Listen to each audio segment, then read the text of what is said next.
Danish football maestro Troels Bager. Since it's the international break once again, I'd like to talk about Patrick Dorgu and also throw in a loan watch for Rasmus Hojlund. Well, first and foremost, welcome back.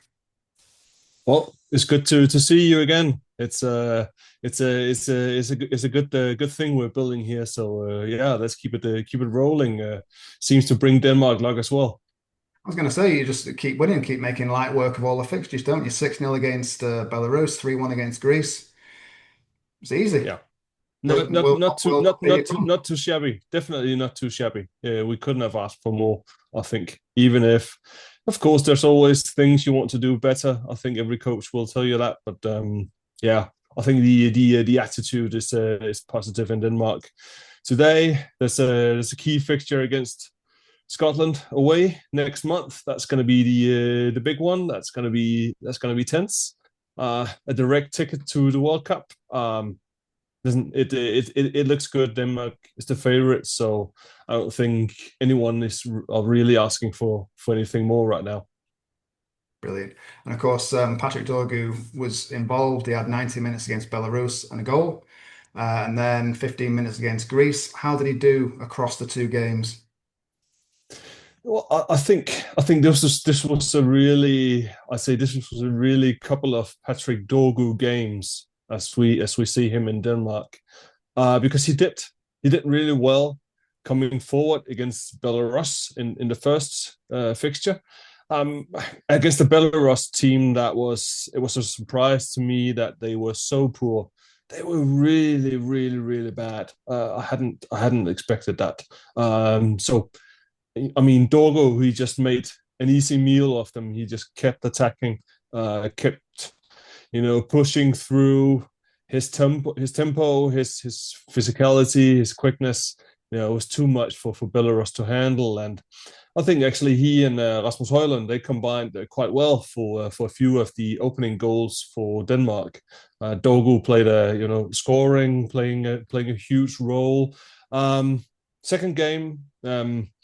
That was yesterday for us against Greece. Coming off the bench now this time around as you could call it a right winger, in the formation, where he didn't, it wasn't his game in that sense. He came on for the last 25-30 minutes. It's a bit more difficult. Greece were pressing. Dorgo, he wasn't put in a position to do all that much. But overall, he did well, doing the things that we probably expect of him. Coming with his positive attitude, coming forward, doing the stuff he has to do. But we also saw a few times that he's definitely not the finished article in any way, especially when he has to defend. Right, there you go. But in terms of his form, do you think, compared if you rewind 6 months, do you think he looks more sort of settled and confident than when he first arrived at United? Well, he had, I think, a tough start, if you ask me, at United. I think he's finding his feet. He looked to be in fine physical shape. He looked, especially going forward, he looked well.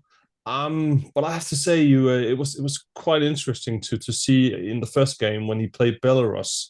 Now that game was played in a small provincial town in Hungary, because Belarus, they are under sanctions, so they can't play their games at home in Belarus. They have to play, on neutral grounds. So we could, even on TV, we could hear everything the coach and much of what the players were saying. And we picked that up on that a few times, that teammates and coaches were telling Patrick Dorgo, to watch the ball, mind your defensive responsibilities, because Belarus was a really weak, very surprisingly weak opponent. So we still see that once in a while he'll forget his responsibilities. He'll just basically forget how to defend, and that's against stronger opponents, and that's also what you see in the Premier League. That's an issue. So I think it's still early doors for him. He's hasn't been for at United for more than a year, but um, you have to ask yourself, is he gonna be if you want to as it maybe seems, start to play with a back four. Is he going to be a world class defending fullback? I'm not sure of that. Um, he's good going forward, especially against, I'd say, lighter opponents. But even in this microcosmos that two international games is, you still see the limitations. I think in Dorgu's game and with a United perspective, that maybe this will always follow him. Maybe he'll keep committing penalties like he's also done for Denmark and forgetting to mark his opponent, and sometimes that will cost you very dearly. The room for improvement then. Absolutely, a lot, and the good thing is he'll tell you that himself. He's aware of it, and he'll definitely keep working at it. But if he becomes a world class defender in his own right, I wouldn't hold my breath. He's not alone, of course. Rasmus Hojlund is obviously still technically a United player on loan at Napoli.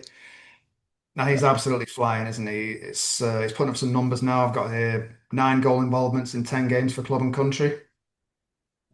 And yeah, yeah, just looking purely at the human side of things, it's nice to see him happy again, isn't it? yeah. This was, what can you expect? You can't say anything with 100% certainty when it's a transfer. But when Rasmus Højlund he moved to Napoli, even if Napoli is a top team in Italy, playing the Champions League, it's serious business. But so you don't get anything handed to you. But I think many of us in Denmark we saw this as a great opportunity for him because Napoli knew beforehand who he was. I think we spoke about it the last time that they followed him when he was at Atalanta. So this wasn't some random loan deal that they did blindly on transfer deadline day. They knew who Rasmus Hojlund was, and we can just tell when he's playing for Napoli, they're playing to his strengths. He's finding a good relationship with another former Manchester player, Kevin De Bruyne. But yeah, you can just tell from his energy, and even playing with Denmark for the last 2 matches, you can just tell that he's having fun. He's enjoying himself. This burden on his shoulders is it's pretty much gone. It's only been 5-6 weeks now, but you can definitely tell the difference that this is a young man who's enjoying football again after last season. I don't think he enjoyed a whole lot of it, like most United fans, for good reason, didn't enjoy watching him either playing up front. I mean, different people have different theories for his upturn in form, but whatever the reason for it, if he keeps up this form, then it's good for United, isn't it? Either in terms of an improved player or a permanent sale. Yeah. I think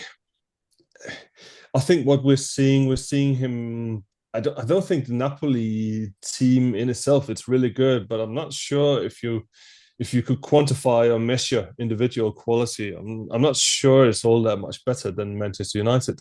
Maybe they're on even terms even, but you can just tell it's a whole different type of unit and collective that they have. All of them know how to play football. When they hit a bad game, when someone makes a big mistake, when things go every, these guys don't panic. They stay the course. If they lose a game, no one loses their head. Just keep on the course, play again next time. Most of the time they get a good result. These guys are in a really good cycle right now. I think Napoli is, and that's it's not Rasmus Højlund transforming Napoli. It's rather Napoli transforming Rasmus Højlund in a short amount of time. And yeah, this is good for Manchester United. I still don't think that he'll come back and play as a regular for Manchester United. I think a transfer will be on the books. It's not sure it's going to be Napoli. That's the thing. You probably know that the clubs in the Serie A they watch what what one another does. So a good season in Napoli could easily mean that one of the clubs in Milan or somewhere else up north or in Rome they come in and buy Højlund. So in that sense, yeah, I think this is good for Manchester United, but I'd be surprised if he came back to play for United. I have to say. Excellent. Trolls, thank you so much for your time. As ever, gentlemen, take it easy and see you soon.